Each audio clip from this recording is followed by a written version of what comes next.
అయితే తిన పట్ల మనం ఏం కలిగి ఉన్నాం అంటున్నాడు దేవుడు ఈరోజు. ఏం కలిగి ఉన్నాం? మనం సాధారణంగా చెప్తాం. ఏం కలిగి ఉన్నాం శత్రువుల పట్ల?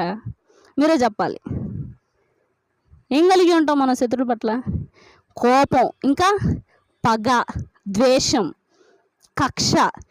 నన్ను 100% తను అణచేశాడు, నేను 200% తను అణచేయాలనే గుణం, నా సమయం ఎప్పుడు వస్తుందా అని ఎదురు చూడటం. ఇవన్నీ ఉద్దేశాలు కూడా మనం ఎవరి పట్ల కలిగి ఉంటున్నాం? శత్రువు పట్ల కలిగి ఉంటున్నాం.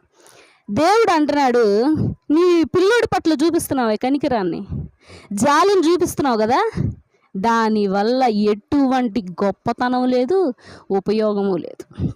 దేవుడు అంటున్నాడు, దానివల్ల గొప్పే లేదు, ఉపయోగమే లేదు.